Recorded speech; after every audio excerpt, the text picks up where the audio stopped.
Why can cows eat only grass and still grow hundreds of pounds of muscle? That is actually a great question. Because the cow may have fooled you with that big innocent face. At first glance, cows look like peaceful grass-eating machines.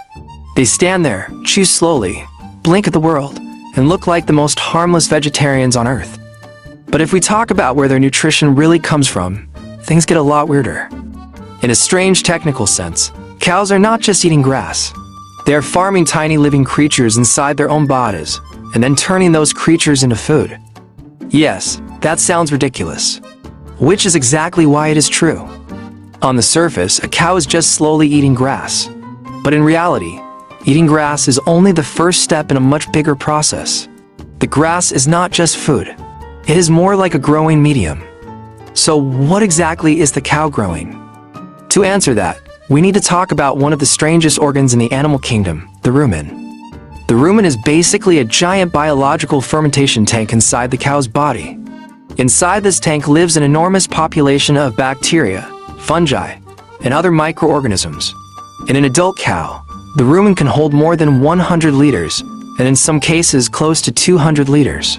In other words, it is almost like the cow has a huge fermentation barrel stuffed inside its belly. And the grass the cow works so hard to chew every day, a lot of it is not being fed directly to the cow. It is being fed to the microbes. The cellulose in grass is something the human stomach simply cannot handle. For most mammals, including humans, grass is not an easy food to digest. One of the main components of grass is cellulose. Cellulose is a very tough and stable carbohydrate. When the human digestive system looks at cellulose, it is like a toddler staring at a locked safe. It has no idea how to open it.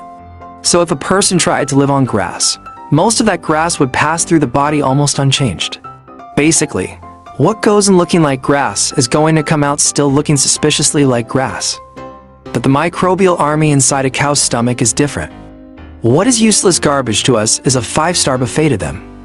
These tiny creatures can produce cellulase, an enzyme that animals themselves cannot make. Cellulase breaks down the tough walls of plant cells and turns grass into nutrients the cow can actually absorb and use. So while the cow is standing, they're looking calm and innocent. Its rumen is basically hosting an all-you-can-eat buffet for billions of microscopic workers. These microbes eat, multiply, and grow in huge numbers. They are not just surviving in there. They are thriving. They are getting fat, multiplying like crazy, and working as the cow's private digestion team. And then comes the cow's truly dark move.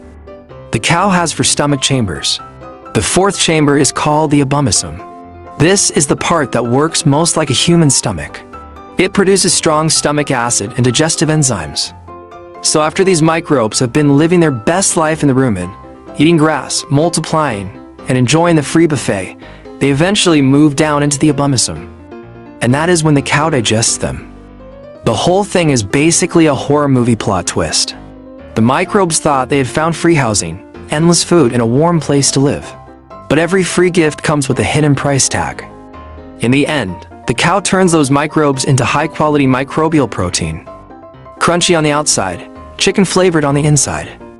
A perfect bowl of stomach-made mushroom soup. Of course, do not take that too literally. The point is that these microbes become an important protein source for the cow. After they are digested, their nutrients are absorbed by the cow's intestines and used to build the cow's body, including those huge muscles. So the real secret is this. A cow is not simply turning grass directly into muscle. A cow is using grass to feed microbes, and then using those microbes as nutrition. That is how it can eat something as rough and low quality as grass, and still grow into a massive animal with hundreds of pounds of muscle. But this system does not run by itself. The cow's mouth also has to work over time. When you see an old cow lying under a tree, chewing slowly with that peaceful look on its face, it may seem like the cow is just relaxing and enjoying the flavor of fresh grass. It looks calm. It looks gentle. It looks like a little countryside poem. But that is not what is really happening. The cow is ruminating. That means it is bringing previously swallowed grass back up into its mouth and chewing it again. Yes, the cow eats the grass, swallows it, sends it into the stomach, then brings it back up and chews it again. The reason is simple. Freshly swallowed grass is too large and too tough. The microbes cannot attack it efficiently. So the cow turns its mouth into a biological shredder. It brings the half-processed grass back up, chews it into smaller pieces, and increases the surface area so the microbes can work on it more easily. In one day, a cow can chew tens of thousands of times. If a human had to do that, the jaw would probably file a resignation letter by lunchtime. So, when you see a cow quietly chewing under a tree, that is not just peace and relaxation. That is jaw labor. That is biological overtime. And even after all of that, the process is still not finished. Microbes need more than carbohydrates to build protein. They also need a source of nitrogen. But grass does not always contain enough protein to supply everything they need. So, how does the cow fill that gap? One important answer is the urea cycle. During normal metabolism, cows produce ammonia. If there is too much ammonia in the rumen, some of it is absorbed into the bloodstream and carried to the liver. The liver converts it into urea.